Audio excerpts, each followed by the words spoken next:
Hello, 7th graders. Happy Friday.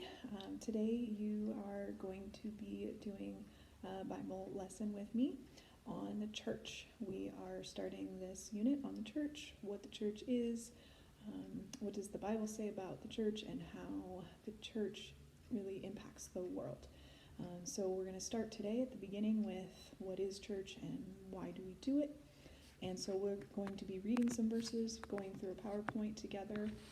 So if you have a physical Bible or another device that you can open the Bible on, that would be helpful.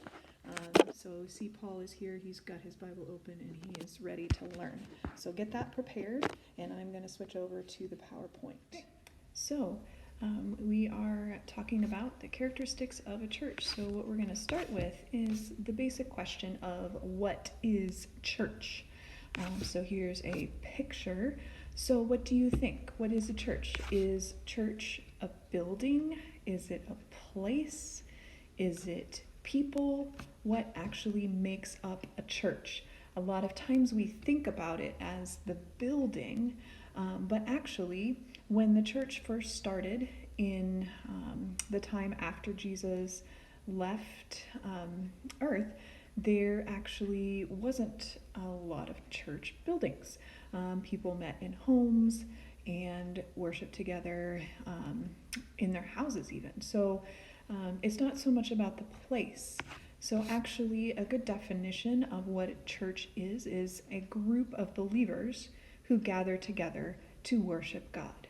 So really it's more about the people and the reason that the people are gathered together than it is about the building or the place. So why do we have church? Why does it exist? What is its purpose? The church started after Jesus went back up to heaven, as I said, and it was people who were followers of Jesus gathering together to figure out what to do in their lives as followers of Jesus. So here are a few reasons that the church exists. This is what the church is doing. First, spreading the gospel, because Jesus commanded people to tell people about him.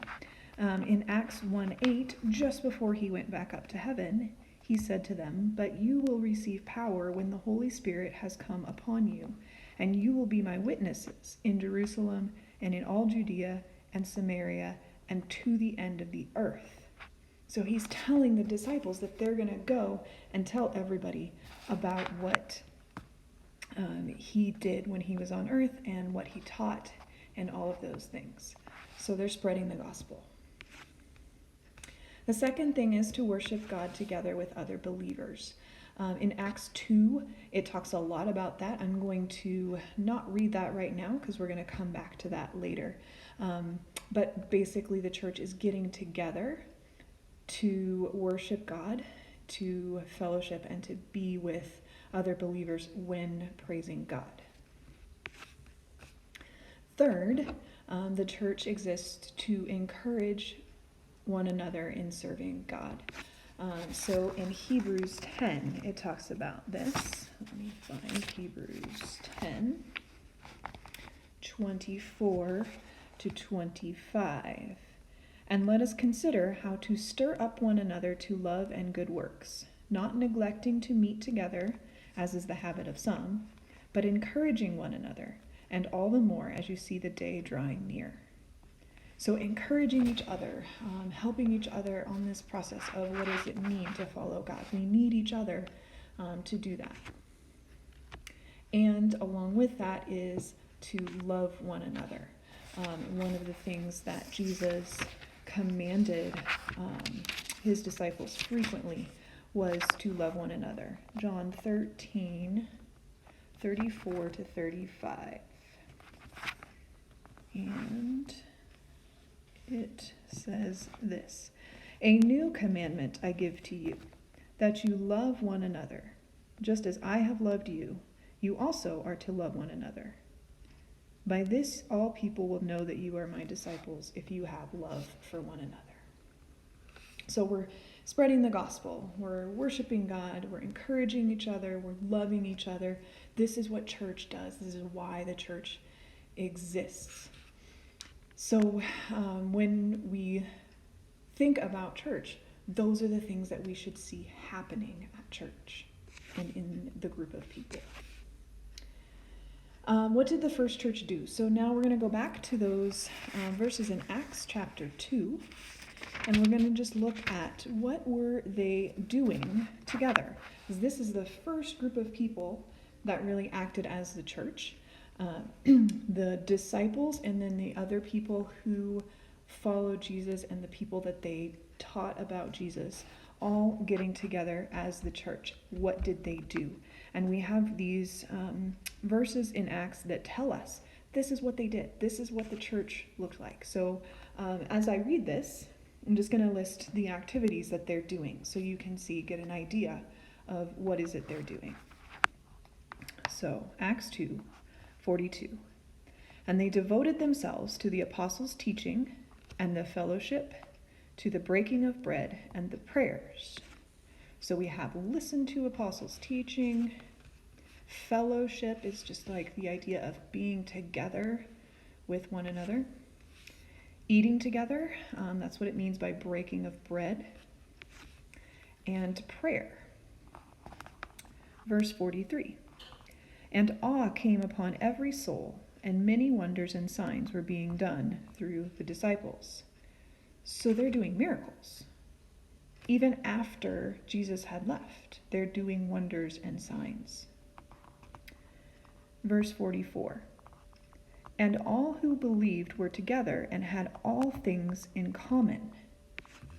They're sharing their things, having all things in common. Verse 45. And they were selling their possessions and belongings and distributing the proceeds to all as any had need. So if somebody needed something, they were selling their possessions so that they could give to the people who had need. Verse 46. And day by day, attending the temple together and breaking bread in their homes, they received their food with glad and generous hearts. Okay, so they're going to the temple together. They didn't have church yet, a church building, but they still had temples and synagogues where they worshipped as Jewish believers. So that is the place where they went to worship. And verse 47, praising God and having favor with all the people. And the Lord added to their number day by day those who were being saved. So they're praising God together. So there's a long list of things that they were doing, a lot of different activities together as a church. So as we think about this, what I'm going to have you do today is consider these things that we've just talked about, what the church is and what the church does. And you're going to take a look at the church today. So your assignment for today is going to be looking at a current local church somewhere in Arizona to investigate. Ideally, I'd like you to do your own church if they have a website. But that may not be possible. Maybe you go to a church that doesn't have a website. So if that's the case, you can choose another local church. Now I'm going to show you an example of one from Open Arms, which is Mrs. Gonzalez's church, because their website is a good example.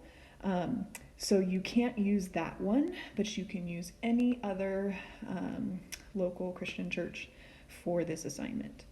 So what we're going to do is look for 3 things in the website. When you go onto their website, you're going to look at their mission, goals, or purpose. It might be called any of those things, or maybe even something else. It's basically what their reason is for their church, what they're trying to do. Usually you can find that in the About section. And then you're also going to look at activities.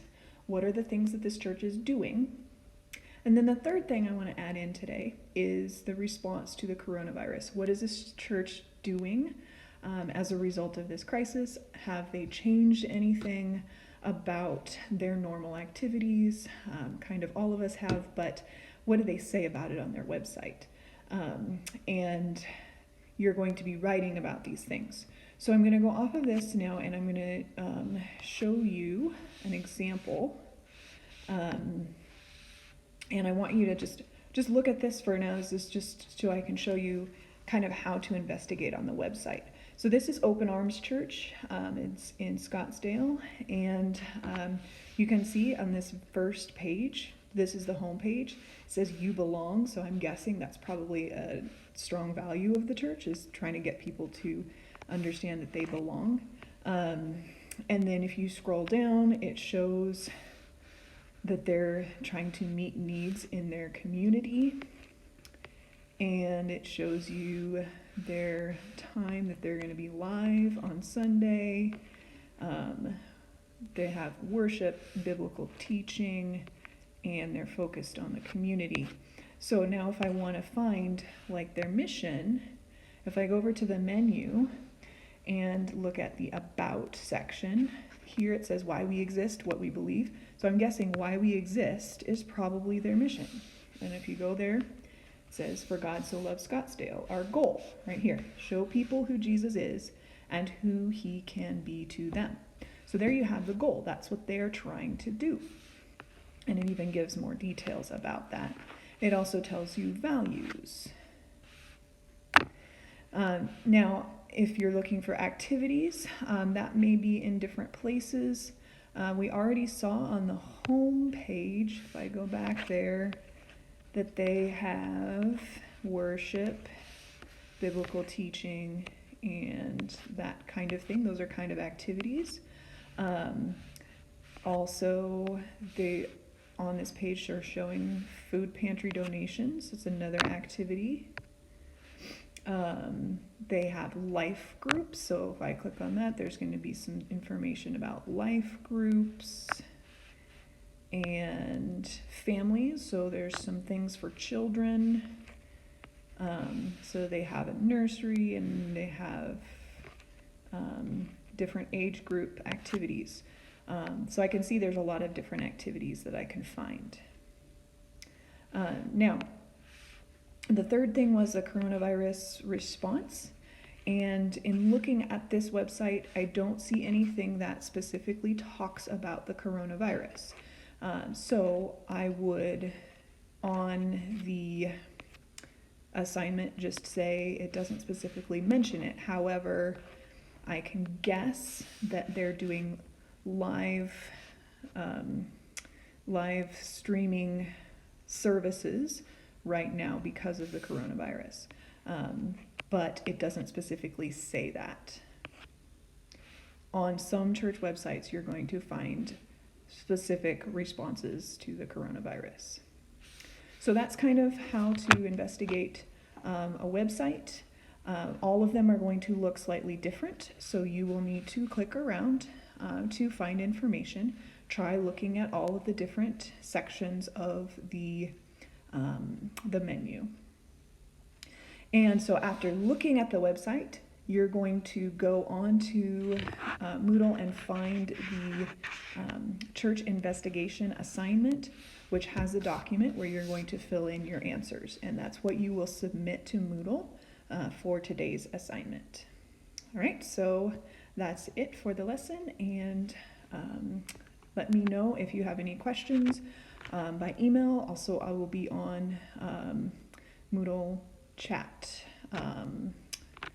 for the time period from 9 to 11 today, so you can ask questions on there.